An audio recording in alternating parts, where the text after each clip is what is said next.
System riding to the core. Yeah. Reppin' inner city left. This is the Inner City Left broadcast. Today is Friday, February 14th. I am Amin TMK alongside Amoja, Lil Tanky Sumler. Amoja, hello, my friend. Happy Friday. What's going on? Take a little sip. I'm going to take a little sip. You need to stay hydrated. It's important. Mick Jenkins told us to drink more water, and we should. And I don't listen to him enough, even though he's the greatest rapper in the world. There, I said it. You said it. With terrible A lot of people would be very upset. Mostly. Yeah. Anyway, let's not get side. Go listen to Mick Jenkins if you want, if you like great rap music. But let's. Oh yeah, how are you doing? What's up? Happy Friday. I'm lovely, man. I'm quite good. I'm hydrated. You know who's probably inflated. not lovely right now. You know who's probably not doing well right now. I think that would be Volodymyr Zelensky. Oh, I heard that boy on a literal, not a joke, suicide watch. Let's talk about the facts, and then we can get into whatever opinions, salacious, whatever vibes we have. This is from y'all's president, not mine, Donald Trump. Zelensky will have to do what he has to do, and his poll numbers are not particularly great, to put it mildly. He added, to put it mildly. This comes off the briefing, or the questioning that was given to the U.S. Secretary of Defense, Pete Hegseth. What a name. Man, that guy's a piece of work. Man. Yeah. So, oh boy. You know, they basically, basically saying, shutting the door on this. And then the ultimate, I don't know if this has been confirmed or not, but I guess Trump said it happened. It was a conversation with Russian President Vladimir Putin. And apparently it went on for some time. 90 minutes. So that's a good amount of time. And basically, Russian President Vladimir Putin negotiations to end the war, immediately.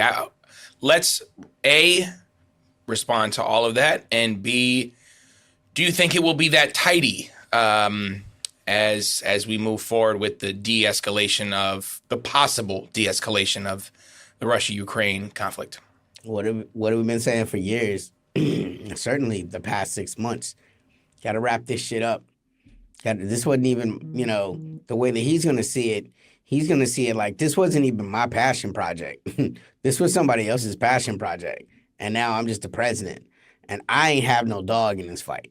They told me to sell him some weapons. I sold him some weapons. It was good for American business. But then a war popped off. That's not necessarily good. I mean, like, Trump's whole byline is pretty much that, And so, it's an interesting thing. I joked about Zelensky being on suicide watch, and I can already hear the liberals. You don't joke about. I don't give a fuck what happened to Nazis, man. I really don't. And y'all got to work your own shit out. You know what I'm saying?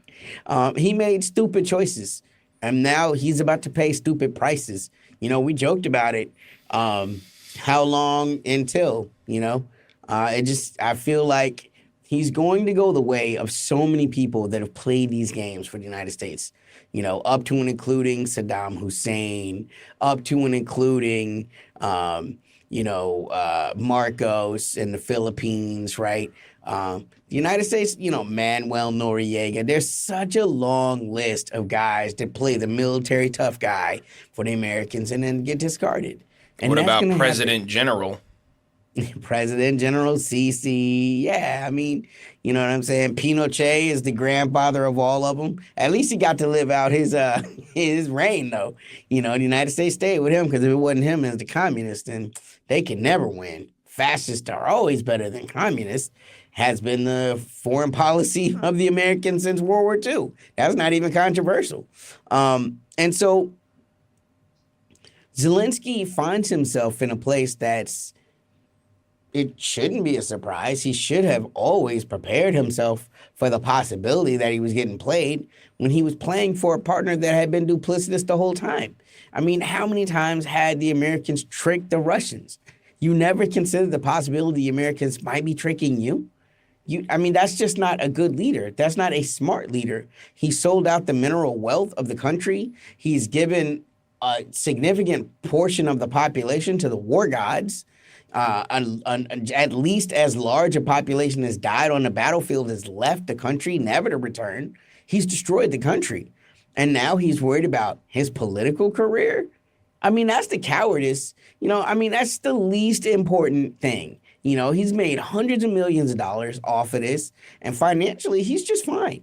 It's just he's created enemies, very powerful enemies that he owes money to. And not all of those guys are in Russia, big scary Russia. Some of those guys are in the West. So you can't even just go to Miami like Juan Guaido and just sail off into the sunset. No. I think he's going to die tragically. And it probably won't be the Russians, but it might be. It's a lot of enemies.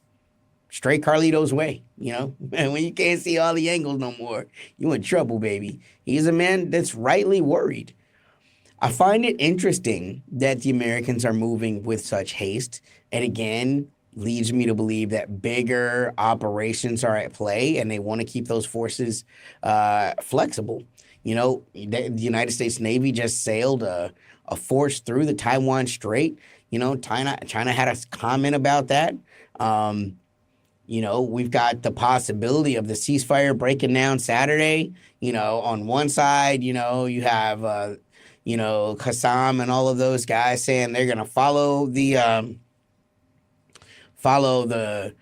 ceasefire agreement. But on the other hand, you've got people now saying if they don't get all of the troops back. So no one really knows what's going to happen. And the United States is keeping their military fluid for whatever situation. They don't see themselves as particularly beholden to Ukraine. In fact, Trump sees it exactly the opposite. Ukraine is beholden to the United States. You can't make me. What they said was quite damning. When they went to the conference in Europe, the military conference that just happened, and he said three things. One, Ukraine will not be in NATO. Categorically, right? And that's the thing that Zelensky has hoped for this entire time. Two, that any NATO forces that go in cannot be Article 5, right? So that's a big thing. Like, we brought in the French military, we brought in the German military, and they came under fire in Ukraine. Article 5, which demands everybody, Vance said, nah, that's Pete Hegsworth, the new Secretary of Defense, who is pretty much a Secretary of War. Hegseth. To bring that back, yes. Weird guy. With all kinds of stains on his reputation, supposed to be a violent, drunk, a womanizer. Trump's kind of man, right? That's the kind of guy to show how tough and manly the Americans are again. It's completely on brand. Yeah, and the third thing is there would be no American troops. So, and no nukes as the fourth thing. So, these are all of the things that are part of Zelensky's peace plan. And Americans are like, nah. So that's it. That's all he had. That's all Zelensky had. And air defense is depleted. His army is being destroyed. All of their greatest fortresses are gone. The Russians are in some places close enough to look out and see the Dnieper River, which is the extent of the military boundaries that they have claimed and annexed. Contrary to the greater story of Russia wants to conquer all of Ukraine and all of Europe, their stated goals, they can look out the window and see them. So there ain't much to debate left. There ain't, the war's going to be over because the Russians meet their objectives. And past that, it would be the Ukrainians, and that's the other thing is he told the Ukrainians that they need to be okay with the territorial losses. You're not going to be able to get that back. So that's a complete reversal on everything that the Biden administration told them, and then they're in this weird place where it's like, you're left holding the bag, but Again, it's just a lack of sophistication for Zelensky. The fact that he didn't see he was being played, and now he finds himself in this position where the Europeans say they're going to help you, but they can't really help you without the Americans. The Americans got other shit to do, and the Russians are pressing, and your army's destroyed, and people hate you. It's not a good place to be. Do you think that Europe at all is going to be willing to step in and kind of pick up some of the slack for the United States? The governments will be, because they're all beholden to BlackRock. You know, they're funded by the same people. But here's the thing. The Europeans have the same problem ultimately that Americans have, and in one way it's worse. And what I mean by that is Russia could touch the United States if they wanted to, but it would take a lot of effort, and it would probably be World War III, almost certainly, right? Logistically, it'd be very difficult, right? The logistics of attacking Europe are much, much easier than the logistics of attacking America, but they're both doable, right? But the thing is, it is doable. And so it's a bluff until it's not. You know what I'm saying? The United States is already saying they will not Article 5. So if London, if the king and the crown send 10,000, British Marines, Royal Marines, which, by the way, would be an insignificant amount, insignificant. At that point, you're part of the theater of war. You're beholden to the theater of war, and they might choose to engage you there, or they might choose to engage you in London. I mean, that's just war. You guys are there, you fired at me, it is what it is. And without the Americans there to back them up, that's just because the politicians are for it does not mean that the people are for it. You know what I'm saying? And when your cousin starts coming home for some dead Ukrainian Nazi, you know what I'm saying? Like, that's not going to play in Europe. It's not. Nobody in Spain wants to die on a battlefield fighting Russia. So, like, even if they had the capacity to do this, if they had the political will, they don't have the political capital, because people will die. The Russians are not losing. The Russians are winning spectacularly. And the Europeans are not used to facing peer adversaries. And in this case, it's not even a peer adversary, because the European army is not the peer of the Russians. The Europeans know how to fight off the back foot. They know how to mess up insurgency movements, in Africa. That's what they know how to do. You know what I'm saying? I mean, so, no. I think it's over. I mean, it all goes back to, at this point, it's almost prophetic. You know her, you love her, Vicky Nuland, when she said, fuck the EU, because that's where they are right now. Like, unless the EU is willing to go to war with Russia, they're gonna lose this Ukraine thing. It's over. And even if they go to war with Russia, it's gonna be over. It's gonna be more over. Yeah, you mentioned Victoria Nuland, and, like, this sunken cost that is inside of, the Ukraine, the failed Ukraine project, I guess, the Ukrainian project that was meant to destabilize Russia, that was meant to sow dissent, that was, look to remove the Russian Orthodox Christianity and the Russian language. Russian values, which are not the same as European values. Yeah, and the culture of the Donbass and Luhansk and Crimea and all these places are obviously have a different cultural resonance with Russia. And now you kind of have, BlackRock left holding the bag. You have the American people obviously left holding the bag. And this thing that, Donald Trump seemed to be okay with during his presidency of sending money here, sending money there, I guess he realizes how much it backfired or whatever it may be. I don't even know. Like, let's wait to see what the actual, agreement is before we start giving Donnie J any, credit, I think, is what I'm trying to get at. Because at the end of the day, he could have stopped this from happening, period, during his presidency. Causality is something different, man. You sell weapons. I mean, that's what American presidents do. The last Secretary of Defense was literally a Boeing executive. I mean, that's what you do. American presidents sell weapons. I'll give you a great example. Everybody knows about the ongoing tensions between Pakistan and India. The United States is in talks to sell F-35s to India. No president is going to see like it's their fault if the Indians then use those F-35s to go to war with Pakistan. I sold you weapons. I didn't tell you to use them. And I guarantee you that is the way Trump feels about it. I never told you to pick a fight with Russia. Whatever I sold it you is, some weapons. That's fine. Whatever the particular, like customary thing that the United States does, that's fine. But it still, again, goes to the point.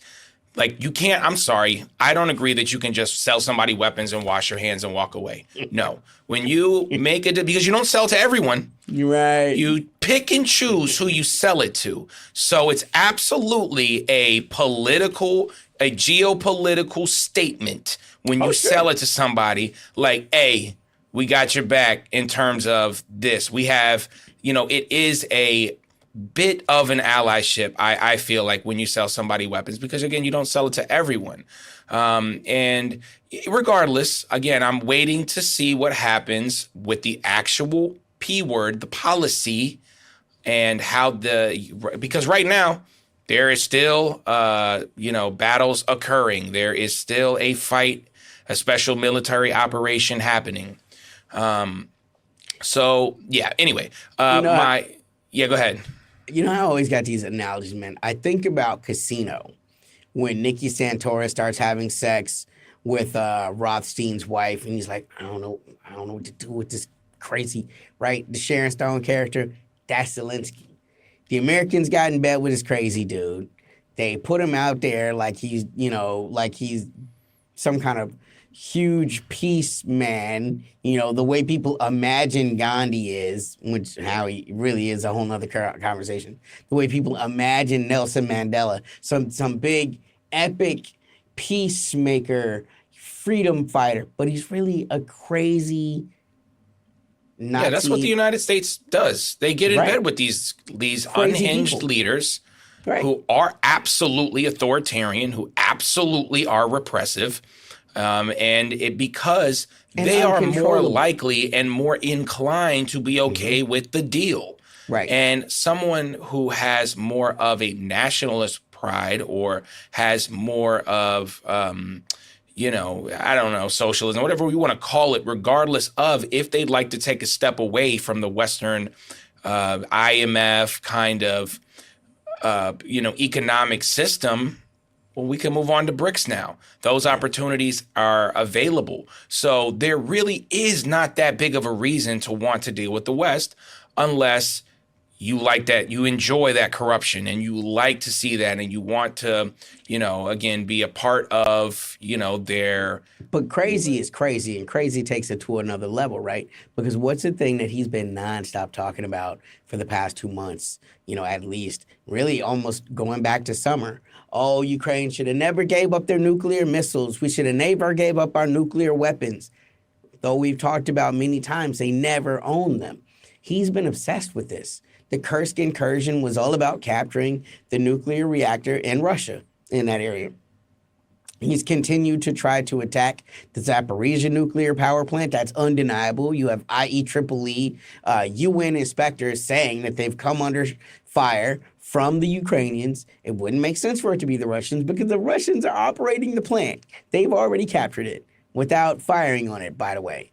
And now we're getting reports of Chernobyl having been drone attacked, like Chernobyl from the 80s, nuclear disaster Chernobyl, right?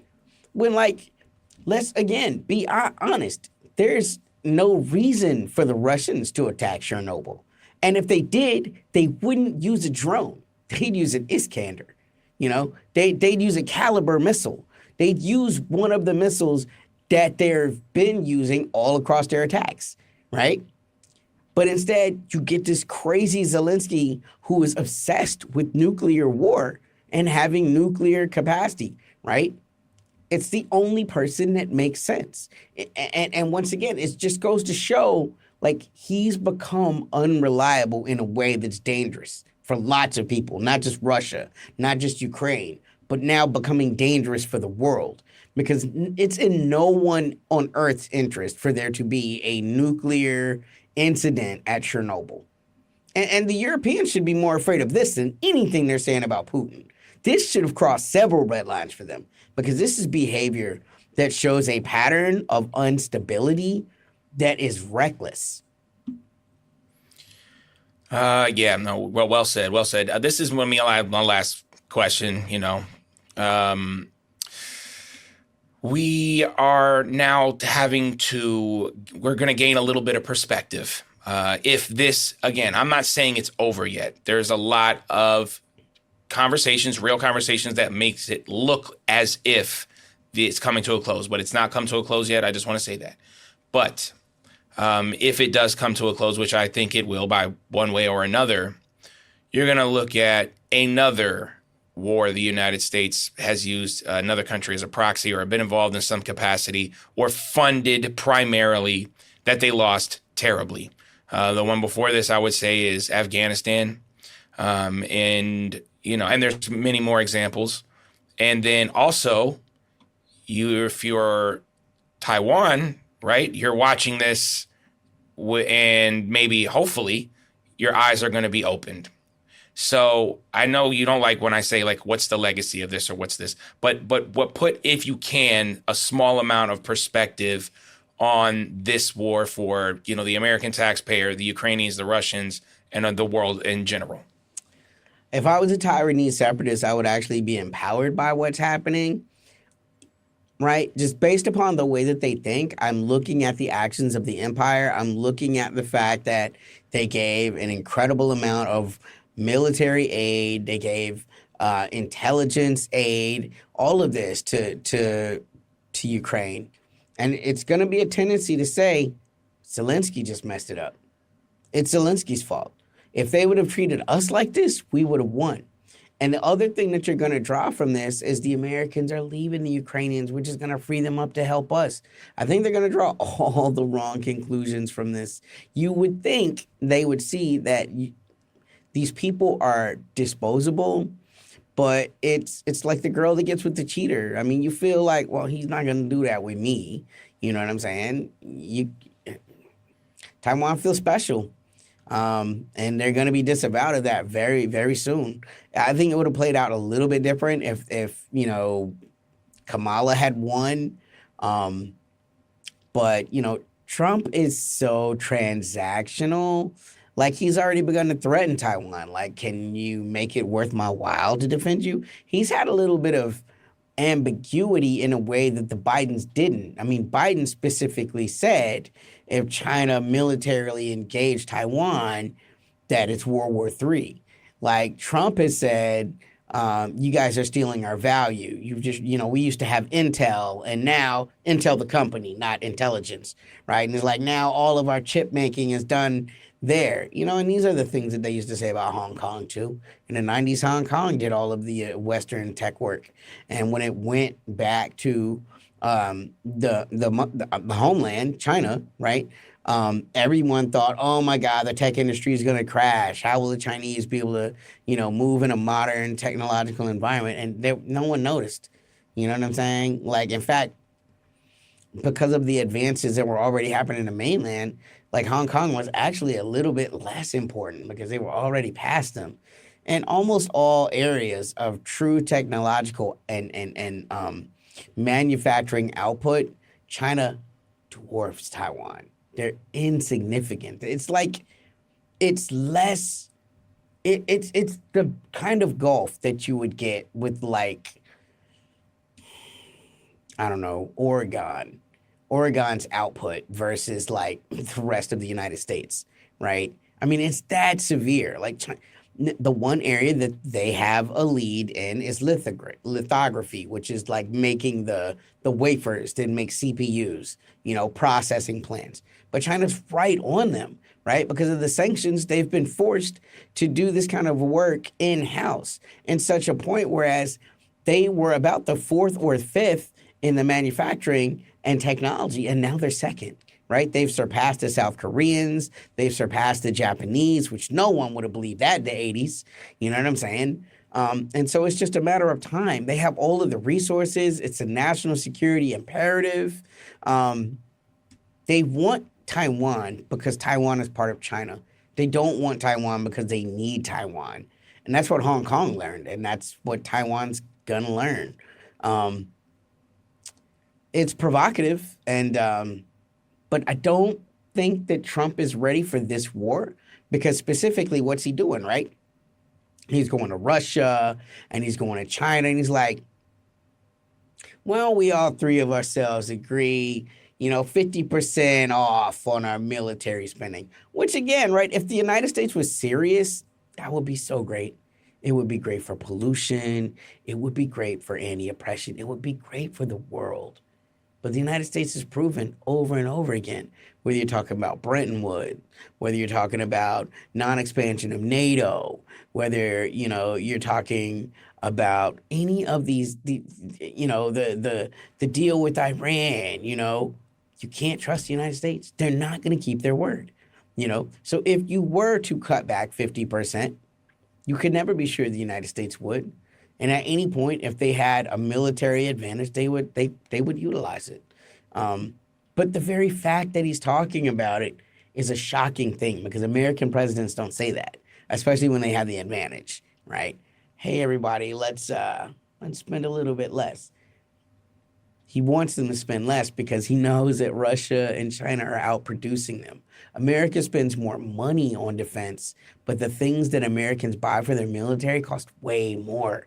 So their production is actually much lower. Their outputs are much lower than what China and what Russia is able to do. So it looks like it's an act of peace, but it's really asking for a bit of mercy. And that's scary because it's an admission that the empire is in decline. Them trying to retract from Ukraine, it shows that the dominance of the American empire is in decline. This is something that Joe Biden would never accept. America can go to war anywhere we want. You know what I'm saying? He literally said that.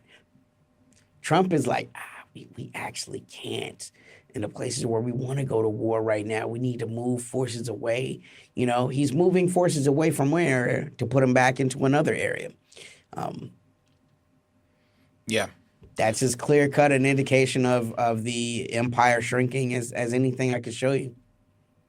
Yeah, and I think that's sort of what the conservative MAGA people, or at least red MAGA, were talking about with Biden, like diminishing our place in the world with this war in Ukraine. And they weren't wrong, that's absolutely what happened. I forget who was it, the Secretary of the Treasury for Biden, that was like, we can fund three wars at once, or Yellen, right? Go to China, get high on magic mushrooms, Yellen. Yep. Man, that sounds like such a good time.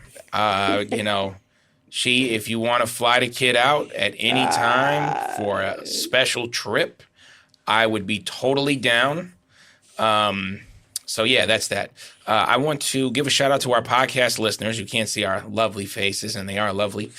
Happy Valentine's Day for those who are into that, and if you're not into that, happy, what is this, the anniversary of the death of Captain Cook. So, death to the colonizers. That's another good thing that you can celebrate if it isn't V-Day. And yeah, you can be a patron, right? Right? Yeah, that's what all the cool kids are doing.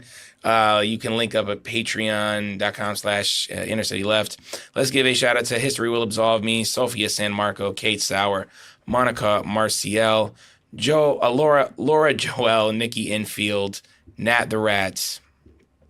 I'm sorry. I'm obviously getting my life together. Lucy Newman, Samantha Guerrero, Dumpy, Tom LeBeau, True Crimes of the Empire, W22, Jake Alart 94, No Ground, RK, Paula Poderosa, Alyssa Piercy, Lauren Bullock, Suzette Todd, and Dennis Amadeus. Y'all the real heroes. Words are difficult. They're hard. I know. But I'm still one of the best at it, It's true. As they say. Released a song on Wednesday, off for the night. Go check it out if you want to. Thoughts and feelings, anything we missed, Tanky? Man, y'all should have a little over-under, man, on the how long The president of Ukraine stays in Ukraine. Get the office pools ready. Yeah. For Mojo Little Tanky Summer, I'm me and TMK. This is the Inner City Left broadcast. Peace. System riding to the core. Yeah. Reppin' inner city left.